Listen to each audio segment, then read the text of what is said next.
Hi hello నమస్తే. నేను మీ కట్టా కార్తీక్. విజయసాయిని సంచలన ట్వీట్ చేశారు. నేను వ్యవసాయం స్టార్ట్ చేసినట్టు ఇక వ్యవసాయమే నా ప్రధాన జీవనాధారం కాబోతుంది. దీంట్లో నేను చాలా హ్యాపీగా ఉన్నాను. ఇక నేను చాలా ఫ్రీ బర్డ్ వ్యవసాయం సొంతంగా చేసుకుంటున్నానని చెప్పేసి తన ట్వీట్‌లో పేర్కొనడం జరిగింది. ఇంతకీ విజయసాయిరెడ్డి ఏ వ్యవసాయం చేస్తున్నాడు? ఎవరి భూమిలో చేస్తున్నాడు? ఇక రాబోయే కాలంలో వ్యవసాయానికే విజయసాయిరెడ్డి పరిమితం అవుతాడా? ఈ విషయాలన్నీ మాట్లాడుకునే ప్రయత్నం చేద్దాం. నాతో ఉన్నారు ప్రముఖ రాజకీయ విశ్లేషకులు రవీంద్ర బాబు గారు. సార్ నమస్కారం.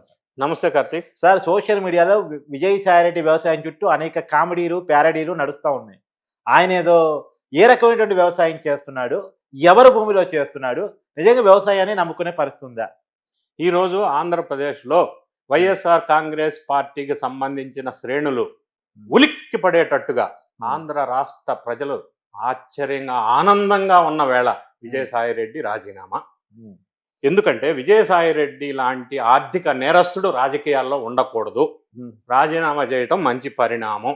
హ్మ్. ఇక రెండోది, విజయసాయిరెడ్డి గారు పబ్లిక్ నుంచి ఆదరణ లేని మనిషి. 2 ఓట్లు వచ్చేయి లేదు, 2 ఓట్లు పోయేయి లేదు. హ్మ్. ఆయన ఓన్లీ పొలిటికల్ స్ట్రాటజిస్ట్. ఆయన స్ట్రెంగ్త్ ఏంటంటే సెంట్రల్లో ఉన్న బీజేపీనికి దగ్గరై ఒప్పించి మెప్పించి ఇన్ని సంవత్సరాలు జగన్ని జైలు పోకుండా కాపాడగలుగుతున్నారు. అవును. అది వైఎస్ఆర్ కాంగ్రెస్ పార్టీకి, జగన్కి విజయసాయిరెడ్డి ఉన్నంత బలం. అది బిగ్ అసెట్. అసెట్ అంటే అది. ఆయన చేయగలిగింది, చేసింది అదే. సరే, ఇప్పుడు రాజీనామా చేయడానికి గల కారణాలు మన అందరికీ తెలిసిన విషయమే. భారతిరెడ్డి గారు అక్కడ చక్రం తిప్పుతున్న సందర్భం. అందులో సజ్జల రామకృష్ణారెడ్డి గారిని పైకి తీసుకురావడం వల్ల విజయసాయిరెడ్డి గారికి కొంత డిస్టెన్స్ ఏర్పడిన సందర్భం. తర్వాత వైజాగ్లో ఉత్తరాంధ్ర ఇన్ఛార్జికి ఇచ్చినప్పుడు భూ భాగోతాలు వీళ్ళ దృష్టికి వచ్చి ఈయన ఆ పొజిషన్ తీసేసి వైవి సుబ్బారెడ్డికి ఇచ్చిన సందర్భం. వీటన్నిటి పరిణామాలు మనం పరిశీలించినట్టయితే విజయసాయిరెడ్డికి, వైఎస్ జగన్ కుటుంబానికి, 40 సంవత్సరాల నుంచి సేవలు చేస్తూ వచ్చిన ఆ కుటుంబానికి, అక్రమాస్తులు చిట్టా అంతా ఈయన దగ్గర ఉన్న ఇంత క్లోజ్ అసోసియేట్కి గ్యాప్ రావటం, వెనక్కి జరగటం జరిగింది. ఇప్పుడు నెక్స్ట్ విజయసాయిరెడ్డి చేయబోయే పరిస్థితి ఏంటంటే, ఆయన మీద ఉన్న కేసులు రోజుకోటి వెలుగులోకి వస్తున్నాయి. అది కాకినాడ సీపోర్టు రాపించుకొని మళ్ళీ వెనక్కి ఇచ్చారు భయం వచ్చి. అందులో ఈడీ కేసు ఉంది, సిఐడి కేసు ఉంది, రకరకాల కేసులు ఉన్నాయి. భూ కుంభకోణాల మీద కేసులు ఉన్నాయి వాళ్ళ అల్లుడు కూతురు మీద. అదే కాకుండా ప్రగతి భారతి అని చెప్పి ఒక ట్రస్ట్ ఏర్పాటు చేసి వైజాగ్లో విపరీతంగా కలెక్షన్ చేశారు పైసలు. దాని సంగతి ఏందో తేలవలసిన అవసరం ఉంది.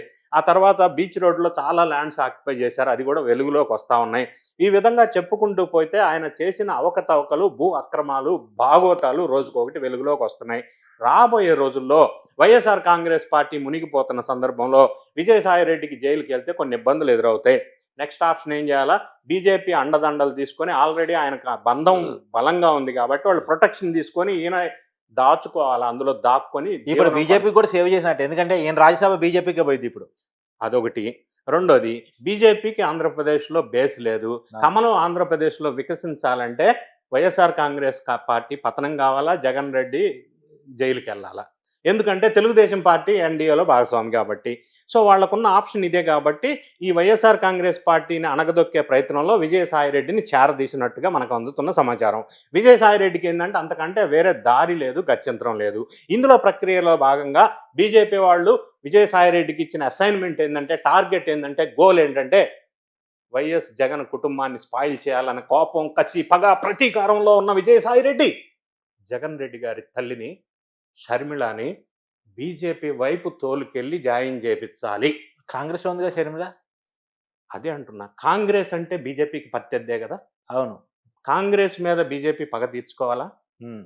విజయసాయిరెడ్డి జగన్ కుటుంబం మీద పగ తీర్చుకోవాలా? హ్మ్. సో 2 ఒకేసారి అవుతాయి. అవ్వాలంటే మరి బీజేపీకి, విజయసాయిరెడ్డికి విన్ విన్ సిచ్యువేషన్ కదా.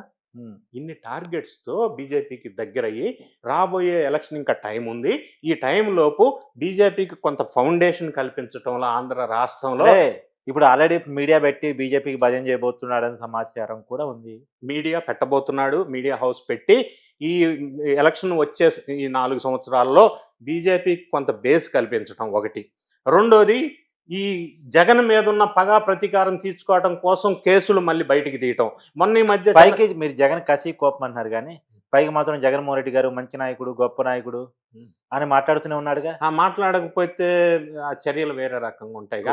ఈ భయమా? మధ్య కాలంలో బెంగళూరు ప్యాలెస్లో ఆహ్, జరిగిన సంఘటన కూడా మనకు వెలుగులోకి వస్తూ ఉంది. సరే, ఈ కార్యక్రమం ఇట్లా చేస్తున్నప్పుడు విజయసాయిరెడ్డి గారికి ఇంకొక అవకాశం లేదు బీజేపీ వైపు వెళ్ళటం తప్ప. దానివల్ల ఇప్పుడు ఇంకో మాట కూడా సార్ నాకు చెప్పండి. విజయసాయి రెడ్డి వ్యవసాయం చేస్తున్నానని పొద్దున ట్వీట్ పెట్టాడు.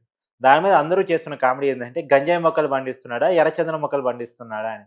నిజంగా అవి పండిస్తాడా? లేకపోతే ఎవరి పొలంలో చేస్తున్నాడు? వేరే వాళ్ళ పొలంలో ఎందుకు చేస్తాడు? ఫస్ట్ పాయింట్ ఏంటంటే వ్యవసాయం చేయడానికి ఆయన బై ప్రొఫెషన్ చార్టెడ్ అకౌంటెంట్, వ్యవసాయదారుడు కాదు.